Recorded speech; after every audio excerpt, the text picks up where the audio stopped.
네, 안녕하세요. 최준영입니다.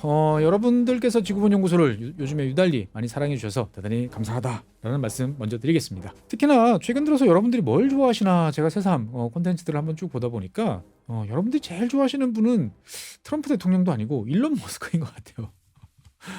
지난번 시간에 이제 제가 도지와 관련된 이야기를 했더니 정말 많은 분들께서 관심 그리고 여러분들의 생각을 털어놓으시면서 이런저런 이야기들이 오가는 모습을 많이 봤습니다. 정말 대한민국 사람들한테는 어떻게 보면 새로운 것을 자신 있게 추진을 하고 있고 그 결과를 내기 위해서 좌충우돌하는 그러한 일론 머스크의 모습이 한편으로는 되게 싫어하시는 분도 분명히 계시지만 많은 사람들한테는 옛날을 생각하게 하는 것 같아요. 그래 저런 힘, 저런 에너지, 저렇게 뭔가를 뒤흔들고 뭔가를 바꿔놓겠다라고 하는 그런 사람이 우리나라도 있었으면 좋겠다라고 생각을 하는 것이 아닌가라는 생각이 좀 듭니다.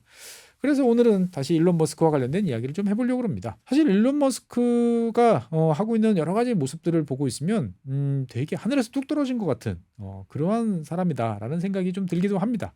근데 가만 생각해 보면 일론 머스크도 결국은 사람의 자손인 거죠. 그러니까 일론 머스크의 생각은 도대체 어디서부터 나왔을까라는 점, 어디서부터 나왔을까요? 화성에서 받아왔을까요? 아니면 꿈꾸다가 여러 가지 이야기가 있습니다만 오늘은 일론 머스크의 머릿속을 한번 들여다보는 그러한 시간으로 꾸며보도록 하겠습니다. 사실 일론 머스크 이야기하기 전에 어떻게 보면 저나 여러분들 생각에는 지금 미국이 되게 미쳐 돌아가는 그러한 나라다. 저러다 망하는 거 아니야? 전 세계가 이상해지고 있어. 세상이 이러다가 망할 것 같아. 라고 생각이 든다. 라고 저는 생각이 되어집니다. 그런데 가만 생각해 보면 이거를 냉정하게 생각을 해보면 한 100년쯤 전에 봤던 풍경하고 되게 비슷하다라고 볼 수도 있을 것 같아요. 100년? 100년 전이면 언제죠?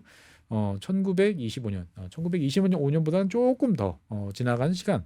한 1932년 정도가 비슷하지 않을까라는 생각을 해볼 수도 있습니다. 무슨 말이냐? 1932년, 1929년에 시작한 대공황이 이제 한창 이제 가던 그러한 시기죠.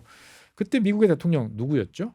루즈벨트 대통령입니다. 그 뉴딜, 여러분들이 잘 아시는 그 뉴딜의 루즈벨트 대통령이죠. 루즈벨트 대통령이 취임하자마자 100일 동안에 99개의 행정명령을 쏟아냈습니다. 그리고 의회를 움직여서 75개의 법률을 통과시켰어요. 정광석화처럼 움직이면서 그 전까지는 미국에서 상상할 수 없었던 많은 일들을 해치워 버립니다. 그리고 국가가 나서서 경제를 규제할 건 규제하고 그다음에 일자리를 만들고 그다음에 빈곤층을 직접적으로 현금 지원을 통해 가지고 구제를 하기 시작을 합니다. 그리고 여러 가지의 국가 기관들이 막 만들어져요. 그러면서 이야기를 합니다. 미국은 망가져 있고 미국을 재건해야 된다라는 이야기를 루즈벨트 대통령이 한다라는 거죠.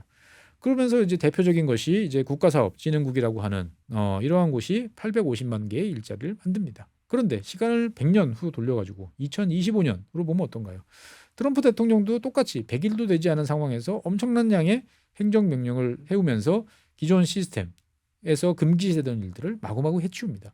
사실은 여러분들이 1932년에 미국에 살고 있었다라고 생각하면 비슷한 느낌. 이게 뭐야?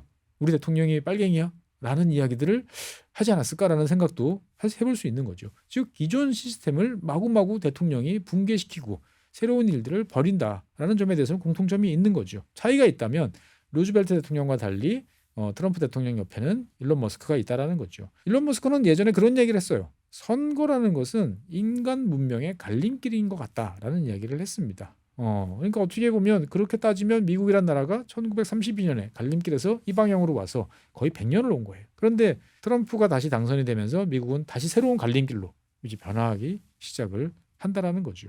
그러면서 일론 머스크는 그런 이야기를 했어요. 미래를 기대할 수 있는, 미래를 기대할 만한 이유를 보여주겠다라고 이제 강조를 한 거죠. 그러니까 어떻게 보면 약간 거울, 데칼코마니 이런 생각이 들어요. 그러니까 루즈벨트 대통령은 새로운 기관을 더 만들고 더 많은 사람을 뽑고 그걸 통해서 더 많은 사람들한테 고용을 창출하면서 그것을 숫자로 하면서 저는 이런 일을 했어요라고 자랑을 했는데 100년 후에 일론 머스크는 저 그거 부쉈고요. 더 사람 얼마나 잘랐고요. 돈 얼마를 더 안 썼고요. 이거를 통해 가지고 자기 자랑을 한다는 거죠. 그러니까 어떻게 보면 100년 전 시스템을 부수고 있는 사람이 일론 머스크다라고 이제 볼 수가 있는 거죠. 여기에서 우리가 궁금한 것은 자, 그러면 일론 머스크는 왜 공무원, 연방 정부 이런 미국의 시스템을 증오하고 미워하고 이것을 때려 부수는데 전심전력을 다할까요? 많은 분들이 추측을 합니다. 어떤 분들은 일론 머스크가 과거에 스페이스X와 관련된 일을 하면서 나사로 대표되는 미국의 관료주의에 학을 뗐다. 라는 이야기를 하는 분도 있고, 어떻게 보면 자기 돈 벌려고 그 돈벌이에 걸림돌이 되니까 연방 정부를 싫어한다라는 이야기가 있습니다. 하지만 과연 그것이 전부일까요? 꼭 그렇게만은 볼 수 없을 것 같습니다. 왜 그러느냐? 실제로 최근 들어서 이제 종종 나오는 이야기가 일론 머스크의 할아버지를 우린 좀 눈여겨볼 필요가 있다. 야, 이제는 하다 아버지도 아니고 할아버지를 이제 봐야 되냐? 그런 이야기도 할 수 있지만 좀 볼 필요가 있는 거죠. 일론 머스크의 할아버지는 이제 조슈아 헬드먼이라는 이름의 사람입니다. 지금 화면에 보면 어떻게 보면 일론 머스크하고 약간 닮은 그런 얼굴이 좀 보여요. 보면 이 일론 머스크도 여러 가지 일들을 많이 했죠. 페이팔 뭐 이런 거 창업도 했다가 그다음에 스페이스X 자동차도 만들고 그다음에 뭐 화성 가겠다고 했다가 정말 여러 가지 일들을 합니다. 근데 이러한 피는 이 조슈아 헬드먼 일론 머스크의 할아버지도 똑같아요. 카우보이도 지냈고요. 그다음에 아마추어 비행사를 하기도 했었습니다. 그리고 요즘에 허리 아프거나 여러 가지 관절이 쑤시는 분들, 저희 아버지도 예전에 이거 많이 혜택을 받았는데 카이프로렉틱이라고 그러죠. 이렇게 지압으로 이렇게 눌러가지고 뭔가 사람 몸을 교정하는 그러한 것도 이제 하신 그런 분입니다. 일론 머스크의 이제 할아버지인 이제 조슈아 헬드먼은 비행기 사고로 1972년에 사망을 하게 됩니다. 그런데 이제 이 할아버지와 일론 머스크 뭐 얼굴이 닮은 거 빼고 도대체 뭐가 이제 공통점이냐를 보면 재밌는 하나의 사조를 보게 됩니다. 이게 뭐냐면은 기술 관료주의라는 것을 만나게 됩니다. 기술 관료주의. 우리말로 하면 이게 도대체 뭘까라는 생각이 좀 드는데 이 기술 관료주의를 이해를 하려고 그러면은 1929년 일론 머스크의 할아버지가 살고 있던 청년 시절을 보내던 캐나다로 돌아갈 필요가 있습니다. 1929년은 이제 미국이나 뭐 전 세계적으로 대공황이 시작이 됐죠. 하필 이 시기에 이제 일론 머스크의 할아버지는 그동안에 뭐 카이프로락틱이나 이런 걸 통해서 돈을 좀 벌어가지고 농장을 샀어요. 대출을 끼고 샀겠죠. 그런데 이게 망합니다. 도저히 뭐 공황이 왔으니까 감당이 안 되는 거죠. 그러니까 이제 농장을 날렸어요. 농장을 날린 입장에서 봤을 때 내가 익숙하던 세상이 어느 날 갑자기 붕괴를 하고 이상해진 거예요. 도대체 왜 이렇게 됐을까라고 궁금해할 수밖에 없습니다. 여기에 대해서 일론 머스크 할아버지뿐만 아니고 많은 사람들이 어떤 생각을 했냐? 이 세계는 이해할 수가 없어. 그리고 이러한 세계는 특정 이익을 위한 뭔가 의도를 가진 사람들이 이런 식으로 작당을 해서 세상을 이렇게 바꿔놓지 않으면 안 돼라고 하는 거죠. 근데 그러한 힘이 뭔지는 모르겠어. 그러니까 통제할 수 없는 힘이 이 사회를 이상한 방향으로 만들고 있어라고 생각을 하는 분위기가 돼도 됩니다. 그러면서 1932년부터 이제 기술 관료주의라는 것이 이제 본격적으로 나오게 됩니다. 그래서 이 기술 관료주의라는 것은 핵심적인 이슈는 여기 사안은 뭐냐에 대해서 보면 자유민주주의 당시에 이제 미국 사람들이 믿고 캐나다 사람들이 믿고 있던 자유민주주의라는 것은 실패했다. 왜? 통제할 수 없는 세력들 그 다음에 자기가 무엇을 하는지 이해하지 못하는 사람한테 권력을 쥐어준 대가가 지금 이 대공황이다라고 생각을 하는 거죠. 즉 사람들이 투표를 통해서 알지도 못하는 사람들의 힘을 실어주고 나니까 그 사람이 엉뚱한 그리고 누군가의 의도를 파악하지 못하고 잘못된 결정 판단을 내리면서 이 상황 이 꼬라지가 된 거다라고 이야기를 하게 되는 거죠. 그러니까 선거를 통해서 보통 평범한 사람들이 나라를 다스릴 수 있다라고 하는 것은 저 고대 그리스나 가능한 시절이지 이 근대화되고 현대화되고 복잡한 현실에서는 맞지 않는다라는 거죠. 그러면 누가 나라를 다스려야 되느냐? 합리적인 생각, 똑똑한 머리를 가진 과학자 그리고 엔지니어들이 이 나라의 핵심은 경제를 운영하고 나라를 다스리는 게 맞다라고 하는 것이 기술 관료주의다라고 이제 볼 수가 있겠습니다. 이 기술 관료주의라는 것은 1930년 이 미국 사람이죠. 미국 뉴욕에서 이제 활동을 하던 하워드 스콧이라는 사람이 처음으로 어떻게 보면 체계화시켰다라고 이제 볼 수가 있습니다. 그래서 이 하워드 스콧의 이야기를 들어보면 그렇습니다. 기본적으로 전문가가 경제를 운영하는 게 좋고 정치라는 것은 얼간이들이 본능적으로 권력을 탐하기 위한 것인데 여기에 온 세상이 놀아나고 있다라고 이야기하는 거죠. 여기서 정치라는 것은 투표를 이야기합니다. 그리고 얼마든지 전 세계는 잘 운영을 하면 하기 싫은 일을 억지로 오랫동안 하지 않아도 돼. 그래서 하루에 4일 그것도 반나절 4시간만 근무하면 돼라고 하는 거죠. 이것을 가능하게 하려면 기술 관료들한테 뭔가를 맡기면 돼. 똑똑한 사람들한테 맡기면 이렇게 해줄 수 있어 라고 주장을 하는 거죠. 그래서 이 기술 관료주의라는 것은 핵심적인 생각들을 해보면 그렇습니다. 모든 인간은 자유롭고 평등하게 창조됐어 라고 우리는 믿고 있습니다. 이것은 어떻게 보면 민주주의의 가장 기본적인 이념입니다. 그런데 이러한 기본 이념, 기본 원칙은 잘못됐다라는 것이 당시의 기술 관료주의의 핵심 이념입니다. 즉 과학자와 엔지니어만이 이제 경제의 핵심적인 이 산업이라는 것을 알고 이해하고 운영할 수 있다. 즉 이 사회를 움직이는 것은 똑똑하고 교육을 제대로 받고 이 복잡한 시스템을 이해할 수 있는 사람들이지, 그것들에 대한 이해가 없는 그냥 사람들한테 인기만 좋다고 나오는 사람들이 많은 표를 얻었다고 나라를 운영하면 결국 나라가 망가진다라고 주장을 하는 거죠. 그래서 그런 관점에서 봤을 때 1930년대 미국, 캐나다 다 여러 가지 부처들이 우후죽순으로 만들어지고 있는데 이거 다 잘못된 거다. 90% 이상 없애도 아무 문제 없다라고 주장을 합니다. 그리고 여기서 한 발 더 나가는 거죠. 이런 사회가 오면 사람의 어떤 무슨 이미지를 따고 여러 가지 이야기했던 전 근대적인 이름이라는 것은 필요 없어진다. 그냥 합리적인 숫자로 사람들을 부르면 되는 거 아니냐라고 이야기하는 거죠. 그리고 투표도 이제 필요 없다라고 이제 강조를 하게 됩니다. 이러한 이제 기술 관료주의가 1930년대 미국, 캐나다를 중심으로 아주 큰 인기를 얻습니다. 그래서 여러 분파들이 있었지만 인기가 좋은 분파들은 한 30만 명까지 이제 늘어나게 되고, 일론 머스크의 할아버지인 조슈아 헬드먼도 여기에 열성적으로 참가를 하게 됩니다. 실제로 1930년대 초반, 1932년 정도에 보면 1932년 11월 달부터 1933년 한 4월 달까지 한 6개월 정도죠. 6개월 정도에 뉴욕 타임즈에만 이 기술 관료주의 운동과 관련된 기사가 100개 이상 나오고 있어요.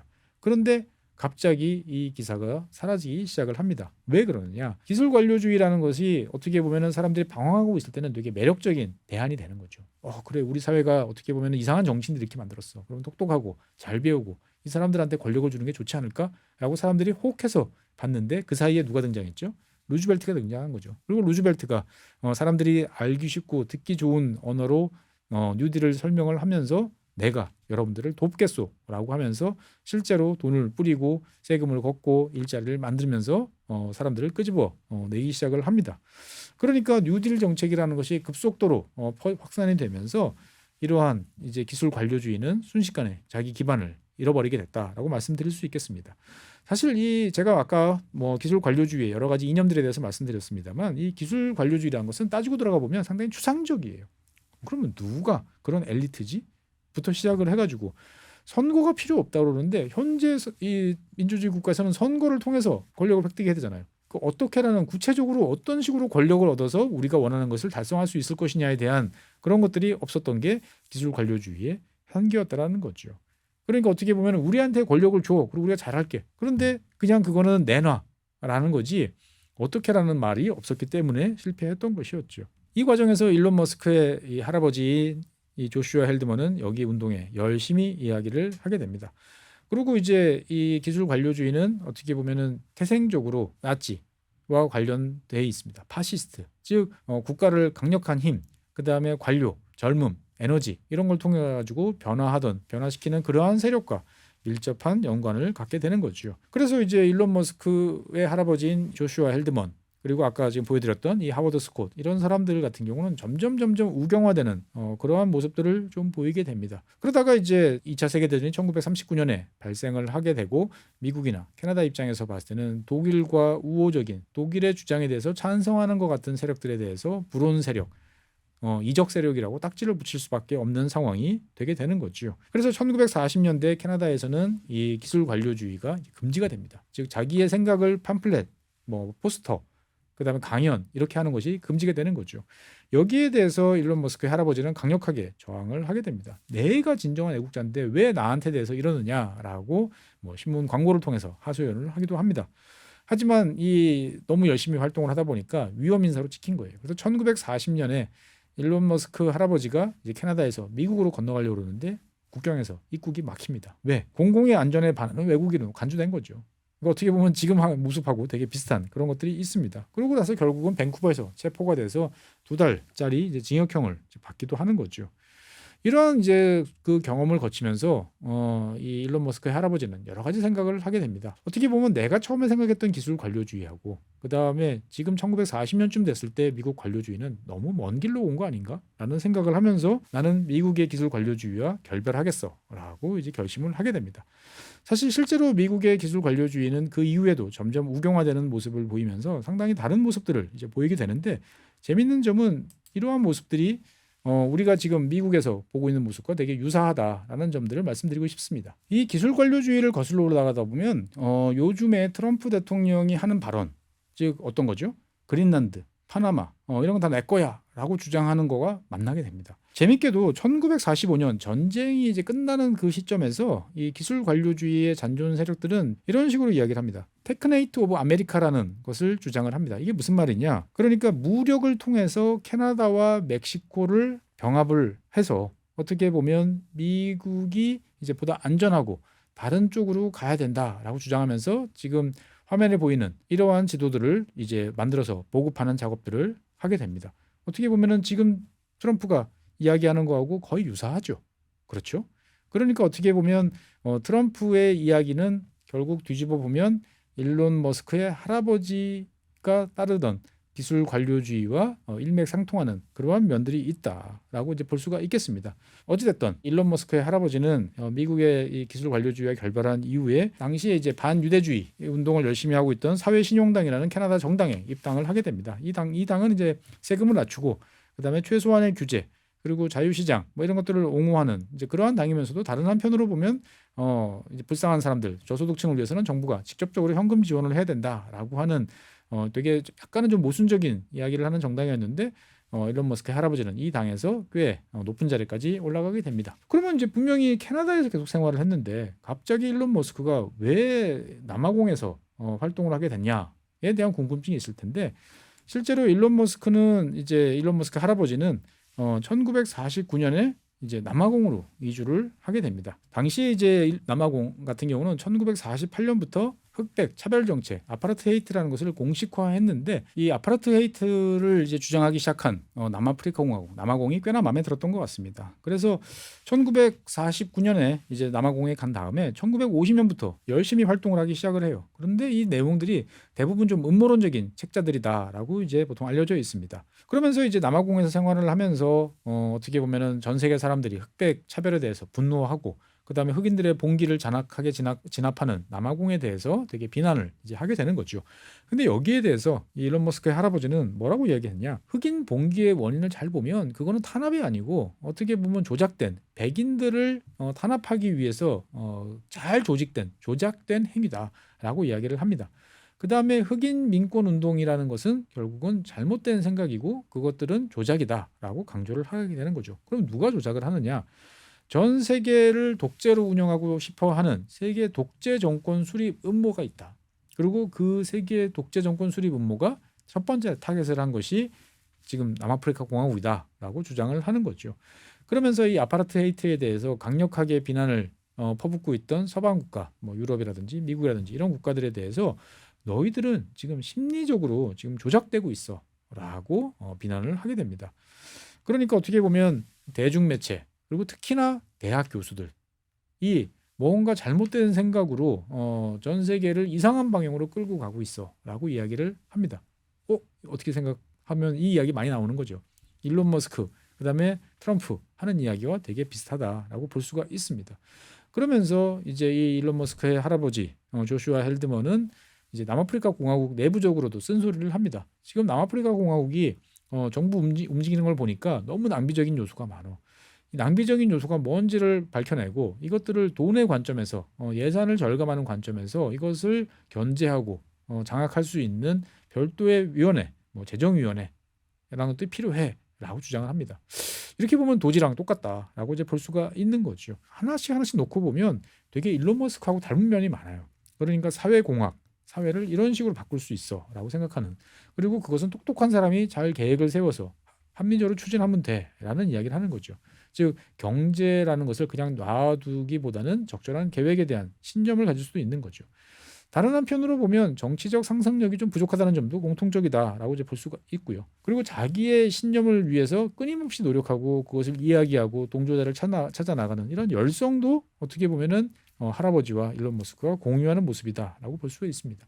실제로 일론 머스크 나이를 보면 일론 머스크가 3살 때 할아버지가 돌아가신 거예요. 그러니까 기본적으로 뭔가 할아버지한테 어떤 이야기를 듣고 거기에 대해서 감화가 되고 머릿속에 어떤 영향이 있다라고 볼 수는 없지만 뭔가 본능적으로 닮은 게 있나라는 생각을 볼 수가 있는 거죠.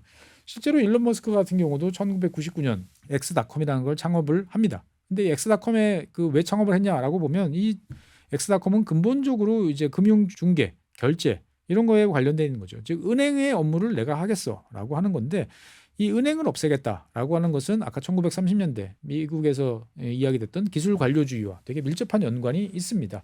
그리고 실제로 일론 머스크의 할아버지도 은행과 도둑놈들은 필요 없다라는 이야기를 할 정도로 은행에 대해서 적대적인 태도를 보이게 됐던 거죠. 그래서 일론 머스크는 페이팔에 이것을 엑스닷컴을 매각을 했습니다만 어쨌든 2017년에 다시 이제 URL을 확보를 하고 지금 트위터를 인수한 다음에 엑스닷컴으로 바꾼 거죠. 그러니까 어떻게 보면 자기의 신념을 빙빙빙빙 돌아서라도 계속 하겠다라고 하는 모습 이런 것도 되게 비슷하다라는 생각이 드는 거고 그다음에 일론 머스크가 이야기하는 그런 게 있습니다. 깨어 있음이라는 바이러스, 워크 마인드 바이러스라는 표현이 있는데 나는 이것을 없애야 된다라고 이야기를 하는데 이거는 일론 머스크 할아버지가 이야기했던 매스 마인드 컨디셔닝이라고 하는 어떻게 보면은 군중 심리 조작이라고 번역을 해야 될까요? 이런 거하고 되게 비슷하다는 거죠. 사람들의 마음을 누가 지금 이상하게 조작을 해서 사회를 바꿔놓고 있어.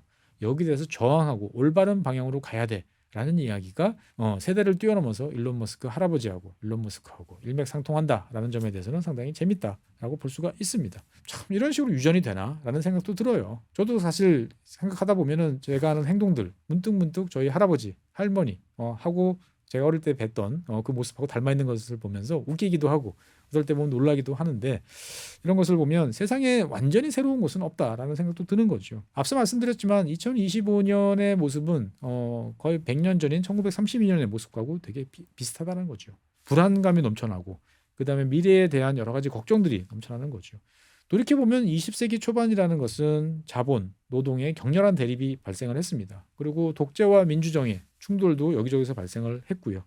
그리고 여기저기서 민족적인 갈등까지 이제 불거지면서 갈등이 첨예화된 시기가 20세기 초반 100년 전의 모습인 거죠.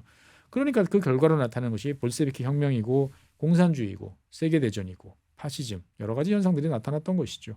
그러면서 결국 2차 세계대전까지 이어지게 되는데 이 과정에서 나타났던 흐름이 기술 관료주의라고 보면 지금의 여러 가지 갈등 속에서 일론 머스크가 주장하는 즉 본인이 똑똑한 사람, 소수의 사람이 세상을 바꿔놓고 민주주의가 아닌 것이 뭔가를 바꿔놓을 수 있다고 하는 것이 결국은 100년 전의 모습하고 비슷한 것이 아닌가라고 볼 수가 있는 거죠. 그렇게 따지면 사실 기술 관료주의는 되게 귀가 솔깃한 그러한 어드밴티지가 있습니다만 다른 한편으로 보면 민주주의 그리고 자유와는 양립할 수 없다라는 한계가 있다라는 점이 있는 거죠.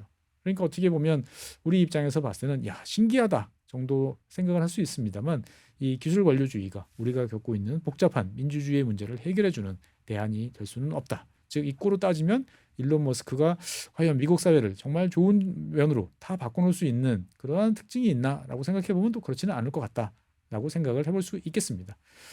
여러 가지 이야기를 했습니다만 정리해보면 일론 머스크의 생각이라는 것은 묘하게 할아버지와 닮아 있다. 발가락이 닮았다. 이렇게 볼 수도 있는 것이고 100년 만에 어떻게 보면 미국 사회는 또 똑같은 변화를 시작했구나라는 점을 다시 이야기해볼 수 있을 것 같습니다. 네, 오늘 준비한 사항은 여기까지입니다. 다음 시간에 새로운 주제로 여러분을 찾아뵙겠습니다. 고맙습니다.